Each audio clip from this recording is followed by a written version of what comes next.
প্রিয় দর্শক, সাজ্জাদ কাদেরের প্রীতি এবং শুভেচ্ছা নিন।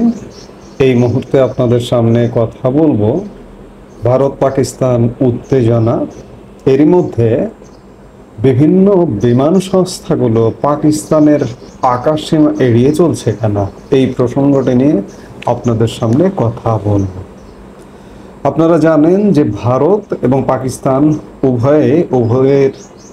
উভয় দেশের বিমান সংস্থাগুলোর জন্য আকাশ সীমা নিষিদ্ধ করেছে। সে জায়গায় পাকিস্তানের বিমান ভারতের আকাশ সীমা অতিক্রম করবে না, কিংবা ভারতের বিমান পাকিস্তানের আকাশ সীমা অতিক্রম করবে না। কিন্তু আন্তর্জাতিক বিভিন্ন দেশের ফ্লাইটগুলো পাকিস্তানের আকাশ সীমা এড়িয়ে চলতে শুরু করেছে। এর কারণটা কি? খবরে যেটি জানা যাচ্ছে যে জার্মানির বিমান সংস্থা লুফথানসা বিমান চালকদের পরবর্তী নির্দেশ না দেওয়া পর্যন্ত পাকিস্তানের আকাশ এড়িয়ে যেতে বলেছে। এর ফলে এশিয়ার বেশ কিছু দেশে পৌঁছতে এই বিমান সংস্থার বিমানে অতিরিক্ত সময় লাগছে। British Airways, Swiss international airlines, air France এবং এমিরেটসের বিমানগুলো দিল্লি যাওয়ার সময় পাকিস্তানকে এড়িয়ে কিছুটা উত্তর দিক ঘেঁষে ভারতে ঢুকছে। তারপর আরব সাগরের উপর দিয়ে দিল্লি পৌঁছাচ্ছে বিমানগুলো। এয়ার ফ্রান্সের তরফে একটি বিবৃতি দিয়ে জানানো হয়েছে, ভারত এবং পাকিস্তানের মধ্যে উত্তেজক পরিস্থিতি তৈরি হয়েছে। তার জেরে পাকিস্তানের উপর দিয়ে বিমান না চালানোর সিদ্ধান্ত নেওয়া হয়েছে।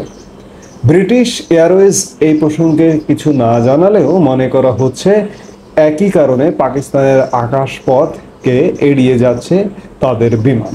সংবাদ সংস্থা রয়টার্স জানিয়েছে, রবিবার লুফথানসার একটি বিমান ফ্রাঙ্কফুর্ট থেকে দিল্লির উদ্দেশ্যে রওনা দেয়। নির্ধারিত সময়ের প্রায় 1 ঘন্টা পরে দিল্লির বিমানবন্দরে অবতরণ করে সেটি। যাত্রাপথ সংক্ষিপ্ত করার সুযোগ থাকলেও ওই বিমানটি পাকিস্তানের আকাশ সীমা এড়িয়ে যায়। বিভিন্ন বিদেশি বিমান সংস্থা পাকিস্তানের আকাশ সীমা এড়ানোর সিদ্ধান্ত নেওয়ায় এর বহুমুখী প্রভাব পড়তে চলেছে।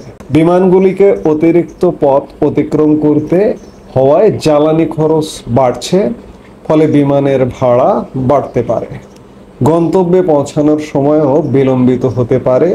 অন্যদিকে এর ফলে লোকসান হচ্ছে সংশ্লিষ্ট দেশ, অর্থাৎ পাকিস্তানের আকাশ সীমা এড়িয়ে যাচ্ছে পাকিস্তানেরও। কারণ বিমান কোনো দেশের আকাশ পথ ধরে অন্য কোনো গন্তব্যে গেলে সেই দেশ একটি নির্দিষ্ট অর্থ পেয়ে থাকে, যাকে ওভারফ্লাইট ফিজ বলা হয়।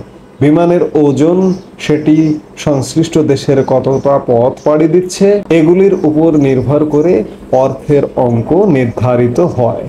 অর্থাৎ ভারত পাকিস্তান যুদ্ধ এখনো শুরু হয়নি, কিন্তু যুদ্ধের উত্তেজনা চলছে। যুদ্ধের এই উত্তেজনার মধ্যে দুদেশের ইতিমধ্যে সাইড এফেক্ট শুরু হয়ে গেছে।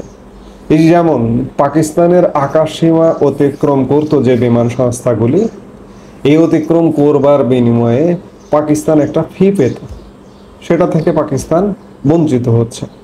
আবার বিমান সংস্থাগুলোর ভাড়া বেড়ে যাবে। সোজা পথে আসতো, খরচ কম হতো, জ্বালানি খরচ কম হতো।